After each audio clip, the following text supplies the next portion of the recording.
जय श्री राम सभी सनातनी भाइयों को। दोस्तों आज हम बात करेंगे अमित शाह जी के बारे में। दोस्तों कल जिस तरीके से संसद के अंदर में कांग्रेस की कंबल कुटाई की अमित शाह जी ने, आने वाले कई सालों तक कांग्रेस को इसका झटका महसूस होगा।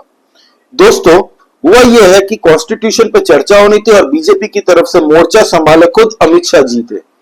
कांग्रेस ने और ऑपोजिशन पार्टी ने ये कभी नहीं सपने में भी सोचा होगा कि इस तरीके से अमित शाह जी उनकी इज्जत उछालेंगे पूरे संसद में और पूरे देशवासियों के सामने। दोस्तों 1947 से लेकर 2014 तक 55 साल राज किया कांग्रेस की पार्टी ने इस देश में। 55 साल में 95 टाइम्स इन्होंने किस तरीके से कॉन्स्टिट्यूशन को तार-तार किया है, यह बताया है अमित शाह जी ने पूरे देश को। दोस्तों चाहे वो मुस्लिम पर्सनल लॉ बोर्ड बनाना, वक्फ बिल बनाना, फिर इमरजेंसी में जिस तरीके से इंदिरा गांधी जी ने सारे जर्नलिस्टों को, ऑपोजिशन पार्टी के लीडर्स को, सबको जेल में भर दिया था, लाखों लोगों को जेल भर रहे थे ये लोग, उसकी बात की है दोस्तों। और कोर्ट के आदेश के बावजूद क्यों कांग्रेस पार्टी ने यूसीसी यूनिफॉर्म सिविल कोड इस देश में लागू नहीं किया, यह भी बताया। बहुत सारे मुद्दों पर अमित शाह जी ने बात की, लेकिन मैं चंद इंपॉर्टेंट मुद्दे की बात करता हूं दोस्तों। जिस तरीके से अमित शाह जी का टेम्परामेंट कल दिखा है संसद में, वो कांग्रेस को और ऑपोजिशन को बख्शने के मूड में नहीं दिख रहा। और बहुत टाइम से देश की जनता यही चाहती थी कि आप कांग्रेस को खुल के एक्सपोज नहीं कर रहे हो, लेकिन अब बीजेपी ने, मुझे लग रहा है, अपनी स्ट्रेटेजी चेंज कर दी है और पूरी तरह से ये लोग कह रहे हैं कि सोनिया गांधी, जिनका नाम आज तक कभी नहीं उछाला गया दोस्तों, अब खुले में बोल रहे हैं कि सोनिया गांधी और राहुल गांधी मां बेटों का साथ जॉर्ज सोरोस का है। इन दोनों मां बेटों के साथ जॉर्ज सोरोस मिला हुआ देश के खिलाफ काम कर रहे हैं ये लोग। ये संबित पात्रा बोल रहे हैं, सुधांशु त्रिवेदी जी बोल रहे हैं, निशिकांत दुबे जी बोल रहे हैं। तब कांग्रेस चुप हो गई। अब दोस्तों ये वीडियो आप देखिए। अभी कुछ राजनेता आए हैं, 54 साल की आयु में अपने आप को युवा कहते हैं और ये घूमते रहते हैं, संविधान बदल देंगे, संविधान बदल देंगे, संविधान बदल देंगे। मैं उनको समझाना चाहता हूं कि संविधान बदलने का प्रोविजन, संविधान के प्रावधानों का बदलने का प्रोविजन अनुच्छेद 368 के अंदर संविधान में ही है। तो देखा आपने दोस्तों किस तरीके से राहुल गांधी पे अटैक किया है अमित शाह जी ने कि 54 साल के एक जन खुद को युवा बता रहे हैं और ये देश में घूम घूम के नौटंकी कर रहे हैं अपनी कॉन्स्टिट्यूशन की लाल खाली किताब को दिखा दिखा के कि संविधान खतरे में है। ये खुद नहीं जानते होंगे कि आर्टिकल 368 के तहत में कॉन्स्टिट्यूशन को चेंज करने का प्रोविजन दिया गया है खुद बाबा भीमराव अंबेडकर जी के द्वारा। और ये कांग्रेसी जो खुद को बाबा भीमराव अंबेडकर के बड़े फॉलोअर्स मानते हैं, समझ दिखाने की कोशिश कर रहे हैं ना, इन लोगों ने जो बाबा भीमराव अंबेडकर साहब के साथ किया है ना, बेइज्जती की है ना उनकी और उनके कॉन्स्टिट्यूशन की, उतना कोई नहीं किया। तो ये हर एक भारतवासियों को भी देखना चाहिए, सुनना चाहिए उनकी स्पीच पूरी। दोस्तों 1990 में उनको भारत रत्न दिया गया बाबा भीमराव अंबेडकर साहब को, जबकि नेहरू साहब ने खुद को ही माला पहना के भारत रत्न दे दिया था। ये सबको पता है किस तरीके से इंदिरा गांधी जी को भारत रत्न मिला था, राजीव गांधी जी को 92-93 में शायद मिला था और बाबा भीमराव अंबेडकर जी को 1991 में मिला था, शायद 90 में। और 55 साल जो राज किया है कांग्रेस ने, 95 टाइम्स किस तरीके से कॉन्स्टिट्यूशन के साथ मजाक किया इन कांग्रेसियों ने। तो दोस्तों अब अमित शाह जी, जो लोग मुस्लिम पर्सनल लॉ बोर्ड की दुहाई दे रहे थे ना कल संसद के अंदर में, उनकी बात कर रहे थे, तो अमित शाह जी ने उनको भी एक्सपोज करके ये कहा कि ये मुस्लिम पर्सनल लॉ बोर्ड सबको चाहिए, क्योंकि मुसलमान 4 शादी कर सकते हैं, 3 शादी कर सकते हैं उनके मजहब के हिसाब से। तो भाई क्रिमिनल एक्टिविटी में जो पाए जाते हैं उनको क्रिमिनल सजा जब दी जाती है तो वो भी शरिया के हिसाब से हो ना, चोरी करे तो हाथ काट दो, वहां सबकी बोलती बंद हो गई। ये स्पीच सुनिए आप। हमारे संविधान के directive of principle of state policies भाग 4 के अनुच्छेद 44 में एक एंट्री है जो कॉमन सिविल कोड की यूसीसी की बात करती है, क्योंकि हमारे संविधान का फैब्रिक पंथ निरपेक्ष है। हर जाति, हर धर्म, हर समुदाय के लोगों के लिए समान कानून होना चाहिए, इसका हमारा संविधान पक्षधर है। मान्यवर, ये यूसीसी क्यों नहीं आया? यूसीसी इसलिए नहीं आया कि संविधान सभा समाप्त होने के बाद, चुनाव होने के बाद, पहले प्रधानमंत्री जवाहरलाल नेहरू जी मुस्लिम पर्सनल लॉ लेकर आए और यूसीसी नहीं आया।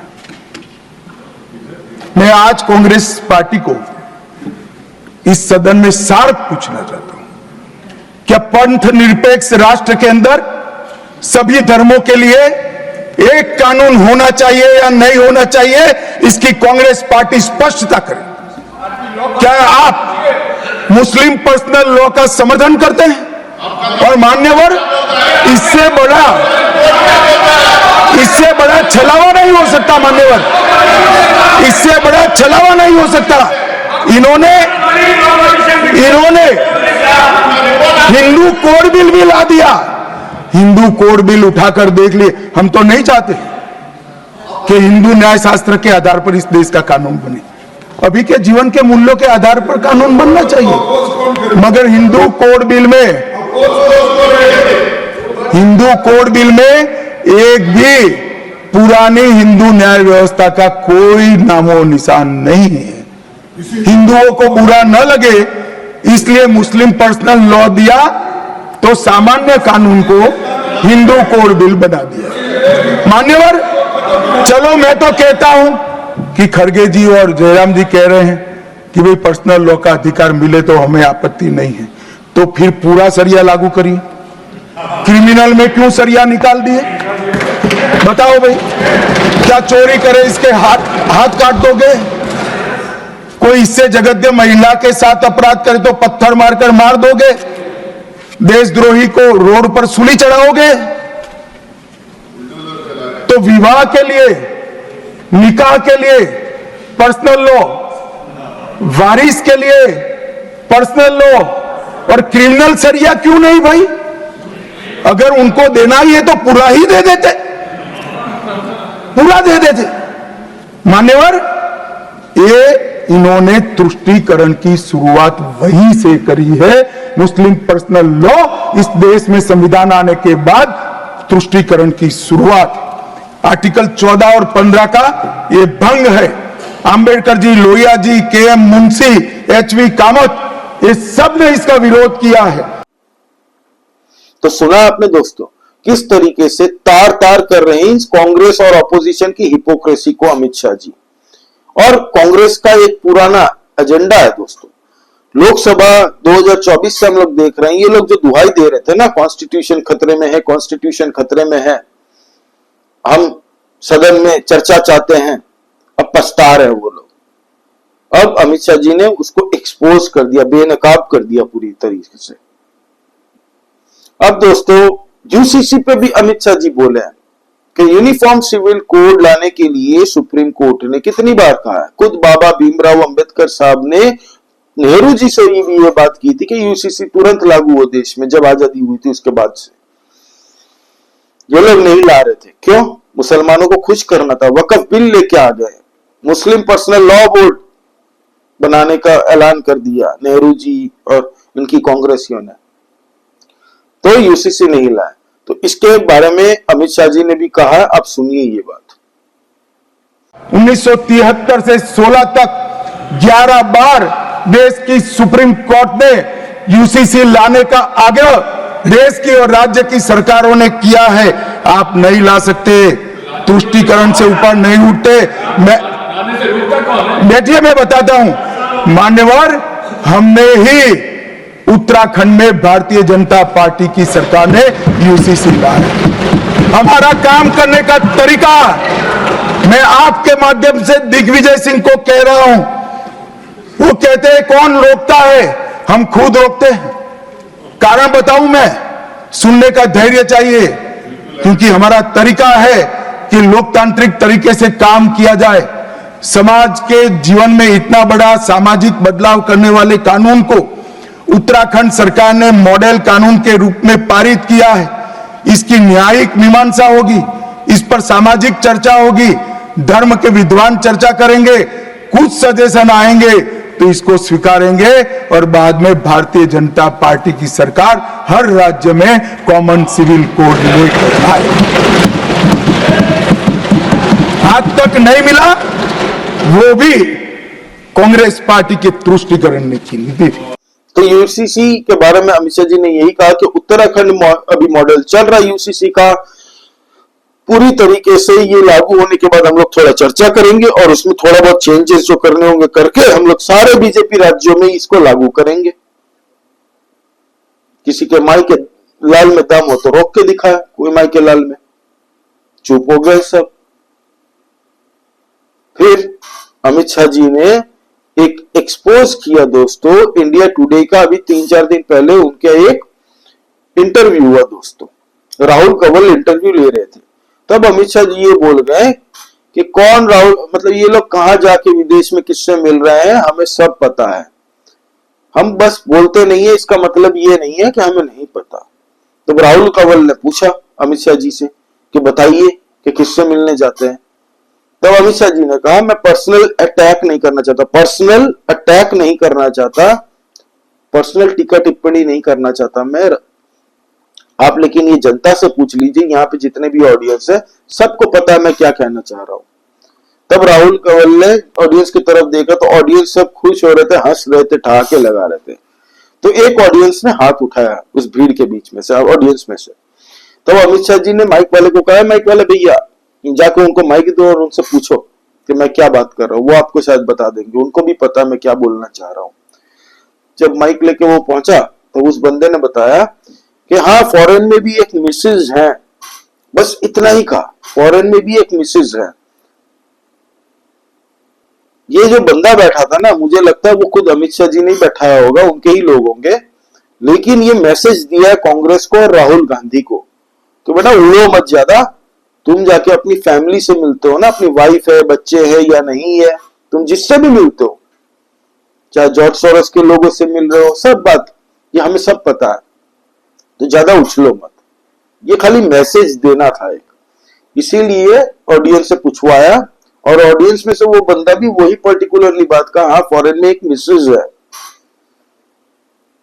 जो बात हमारे देश के कई लोग पहले से सोशल मीडिया में लिख रहे थे कि इनकी फैमिली है, तो शायद उस तरफ इंगित किया हुआ अमित शाह जी ने कि हमें सब पता है किससे मिलते हो, हर 6-6 महीने में ये बाहर जाते हैं मिलने, किससे मिलने जाते हैं हमें सब पता है। तो ये खाली एक मैसेजिंग थी कांग्रेस को और राहुल गांधी को। अब दोस्तों कल है 19 तारीख, कोर्ट ने सेंट्रल गवर्नमेंट के पाले में बॉल दे दिया है कि आप डिसाइड करिए कि राहुल गांधी इंडियन सिटीजन है या डुअल सिटीजनशिप वो कैरी कर रहे हैं या ब्रिटिश सिटीजन है, आप डिसाइड करिए। बीजेपी का जो रवैया पिछले कुछ दिनों से कांग्रेस की तरफ है और राहुल गांधी और सोनिया गांधी का नाम लेके खुले में संबित पात्रा बोल रहे हैं, सोनिया गांधी और राहुल गांधी दोनों जॉर्ज सोरोस के साथ मिले हुए हैं, दोनों माँ बेटे, ऐसे बात करके संबित पात्रा, सुधांशु त्रिवेदी जी और निशिकांत दुबे जी ने कहा कि माँ बेटे बेल पे बाहर है, ये लोग भ्रष्टाचार में जेल में गए थे, बेल में ये लोग बाहर है, तो इन लोगों का क्या रिश्ता है जॉर्ज सोरोस के साथ, क्योंकि पूरे लिंक के साथ ये लोग आए थे तैयारी करके कि जॉर्ज सोरोस की जो एनजीओ है और राहुल गांधी और सोनिया गांधी की जो राजीव गांधी फाउंडेशन है उसके साथ जो काम कर रहे हैं एनजीओ, उसके और जॉर्ज सोरोस के एनजीओ के साथ क्या क्या लिंक है, वो पूरे सबूत के साथ आए थे। अब कांग्रेसियों के मुंह से जवाब नहीं निकल रहा, कोई बोल नहीं पा रहा है कि भाई हम क्या जवाब दे इसका। तो जो टेम्परामेंट मुझे कल दिखा अमित शाह जी का और पिछले दिन लोकसभा में नरेंद्र मोदी जी का, आप मान के चलिए कुछ बड़ा एक्शन होने वाला है। अब बीजेपी मुझे नहीं लगता हल्के में लेने वाले मूड में है इस बार। ये लोग जिस तरीके से एक टूल किट गैंग की तरह काम करते हैं, जॉर्ज सोरोस फाउंडेशन हो और देश विरोधी हर जगह में आपको, चाहे वो सलील सेठी दिख जाए, भारत विरोधी ताकतों के साथ राहुल गांधी विदेश में फोटो उनकी निकली है, पाए गए हैं, तो बीजेपी सीरियसली ले रही है और इस बात को अब मुझे लग रहा है कि एक्सपोज करने के मूड में है इन माँ बेटों को। अब दोस्तों अमित शाह जी ने पूरी तरीके से कल वाक्य दिया कि किस तरीके से ये लोग आर्टिकल 370 में भी रोड़ा बन रहे थे, आर्टिकल 35A को किस तरीके से अनपार्लियामेंट्री तरीके से प्रेसिडेंट से साइन करवा के आर्टिकल 370 के साथ में कश्मीर को दे दिया 35A किसी को बिना बताया, ताकि किसी को पता न चले भारतवासी को। और इसको ही पता करने में इतने साल लग गए भाजपा को कि 35A को हम लोग कैसे हटाएं, क्योंकि उसके पूरे सबूत मिटा दिए थे दोस्तों इन लोगों ने। 35A का सबूत मिटा दिए थे। फिर वो प्रेसिडेंट रूल लगाया था जो कश्मीर में, उस दरमियान वहां पे जाके आर्काइव्स खोज निकाले, लाइब्रेरी में एक कॉपी मिली, उस कॉपी के दम पे किस तरीके से इसको खारिज किया गया आर्टिकल 370 और 35A को, ये भाजपा ने बताया। जिनको 1947 से लेके अब तक कांग्रेस ने इस देश में क्या क्या किया है ना दोस्तों, अगर नहीं पता हो ना, वो पिछले दिन नरेंद्र मोदी जी की स्पीच और अमित शाह जी की स्पीच अगर देख लेना, पूरा ज्ञान प्राप्त हो जाएगा, जो जिसकी चर्चा नहीं होती। कई बातें तो मुझे भी नहीं पता थी दोस्तों, कई बातें मुझे नहीं पता थी, काफी कुछ सीखने को मिला। मतलब एक हिस्ट्री पूरी एक साथ किसी ने फाइल को एक साथ ये करके हमारे सामने रखा, संसद में जनता के सामने दे। अब कांग्रेसी अमित शाह जी का एक बयान दिया हुआ था, उसको क्लिप करके काट के सोशल मीडिया में पोस्ट कर रहे हैं कि देखिए अमित शाह जी बाबा भीमराव अंबेडकर के खिलाफ बात कर रहे हैं, इतना दुस्साहस कर रहे हैं। अब इन पे भी केस लगेगा भाई। कल सबने, पूरे देश ने सुना है क्या वो कह रहे थे अमित शाह जी ने। अब किसको झूठ फैला के तुम किसको खुश करना चाह रहे हो कांग्रेसियों? अमित शाह जी का पूरा बयान सुन लेगा ना जो बंदा, कांग्रेसियों को गालियां देगा कि इतना भी झूठ, मतलब झूठ की एक लिमिट होती है। झूठ ऐसे बोलो कि पता ना चले। ये तो झूठ भी बोल रहे हैं, खुलेआम झूठ बोल रहे हैं। बताओ, बाहर सूरज उग रहा है तो सामने वाले को बोल रहे हैं सूरज नहीं उगा, ये देखो छावा इस तरफ। ऐसे थोड़ी होता, ये कांग्रेस ही। तो एनीवे दोस्तों, आपका इस बारे में क्या कहना? आपने अगर ये डिबेट कल देखी, स्पीच जो देखी अमित शाह जी की, आपको क्या लग रहा है? कल 19 तारीख है, छोड़ने के मूड में है कांग्रेसियों को अब बीजेपी? प्लीज कमेंट करके बताइए। सब्सक्राइब कीजिए दोस्तों इस चैनल को, हम लोग इंटरनल पॉलिटिक्स और देश की बात करते रहते हैं, तो प्लीज सब्सक्राइब करिए भारी मात्रा में और सपोर्ट कीजिए, नया चैनल है दोस्तों। जय श्री राम। सभी सनातनी भाइयों को लाइक कीजिए इस वीडियो को और कमेंट करके प्लीज जरूर बताइएगा। जय श्री राम।